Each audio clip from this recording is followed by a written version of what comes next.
Has there ever been a more overrated 16/17-year-old than Lamine Yamal? I don't think so. This kid gets overhyped for everything. He just had another extremely mediocre performance against Valencia, and people are overhyping him for it already. I have never seen anything like this. So in this game, he had close to zero scoring threat. He had one decent chance, but his finish was so terrible that it can't really count as scoring threat. Super easy save for the keeper because his weak foot is really poor and he couldn't generate any strength in the shot. And then he had a total of 0.08 XA. Okay, people are saying, oh, he created 2 big chances. That doesn't matter. You look at his XA. He only had 0.08 XA. And granted, that might be a little bit harsh because for Lewandowski's goal, I'm not really sure why his XA is that low. But even if we take that into account, the only really good play that he made throughout the entire game is his assist to Lewandowski. And I'm being very generous because that was not an easy goal to score. Lewandowski was on the blind side of the defender, right? He needs to make a run and push himself past the defender and then make a very difficult finish. That's not an easy finish. So, even for this play, Lewandowski is the main man here.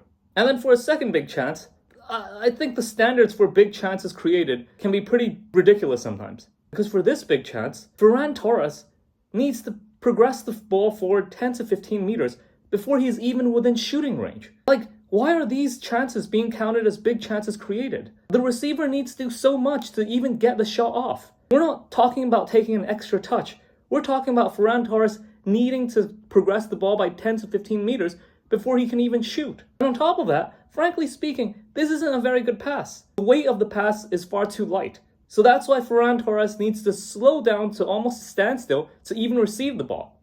And that gives the defender ample opportunity to catch up to Ferran Torres again. A better pass would have been a pass with more weight added onto it. So Ferran Torres wouldn't have needed to slow down. And the ball should have been aimed in front of Ferran Torres' run. So this wasn't even a good pass. Other than that, there was literally nothing else that Lamine Yamal did that was remotely noteworthy in this game. And just look at the response for this game. People are saying based on this game that he's the best right winger in the world right now. I don't even know if he's a top 10 right winger in the world. There are people who are saying that he's better than Salah. Are you kidding me? Last season, Lamine Yamal scored like 8 goals in like 50 games. Like, how are you comparing him to Salah? Whether we look at goal scoring, whether we look at chance creation, he is nowhere close. Where is this ridiculous hype coming from? Now, I know that a large part of his hype is because Barca are desperately trying to push him out.